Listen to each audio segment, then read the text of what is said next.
Tignan natin yung bagong auto ni sir. Bumili na naman daw.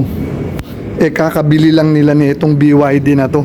Wala pa nga isang buwan to Ayan china-charge ko. Wala pa nga isang buwan to, bumili na naman ng bago ito. I-test drive ko daw. Ito yung susi. Kia naman. Pero full rin, electric.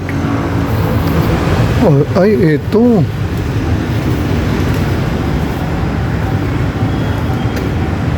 Grabe, ang ganda.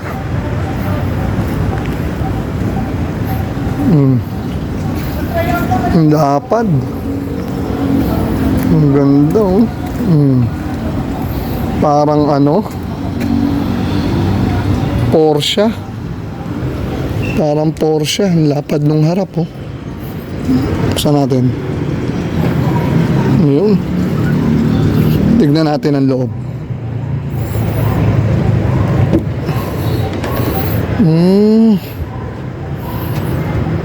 Ang ganda ng loob. Ayan Parang eroplano. Ganda. Hindi ako masyadong marunong mag-review ng eroplano. Hindi ako masyadong marunong mag-review ng kotse, pero isa lang masasabi ko dito. Napakaangas. Ayan mga may plastic po. Alright, bago. Ito naman daw gagamitin ko bukas. Subukan natin ngayon. I-drive natin. Automatic Paano yun umandar? Paano niya nalaman na kailangan ko siyang i-forward? Kulit Sige, subukan natin start Ito raw ang pipindutin. Apak preno. Ayun. Alright. Ready na. 95%.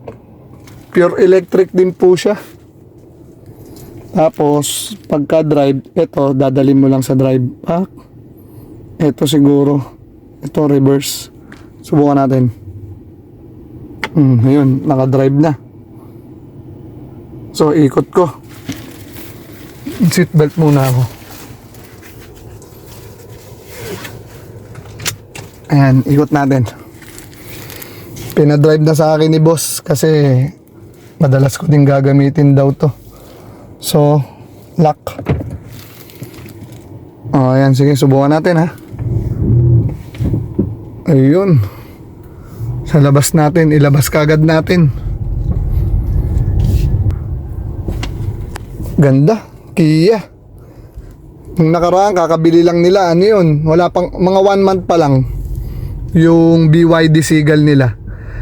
Nakukurso na daan ni boss yung mga EV.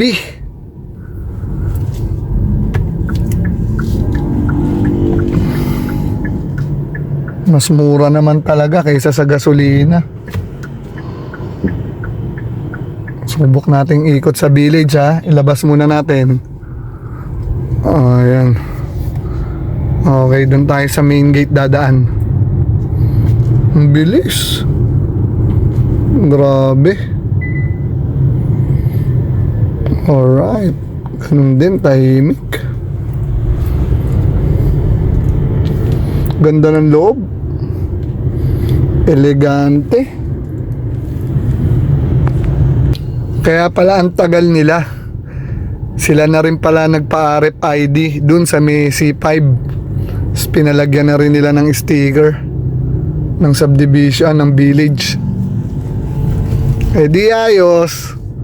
Relax na ako. Eto na, papasok na tayo sa main gate. Parang yung Kia nilang Staria. Ayan pagka nag-turn right ka, makikita mo yung right turn mo. Tapos ito naman pag left. Ito. Ayan. Mga 4 months ago o 5 months ago, bumili sila ng Staria Tambaka na sasakyan dito sa amin. Ang bira. Ayan. Pasok na tayo sa village ng mga mayayaman. Oh, okay. May sticker na eh. Ngayon yung admin namin. Diyan sila nagpa-sticker kanina. Ang ganda. Ang ganda nito.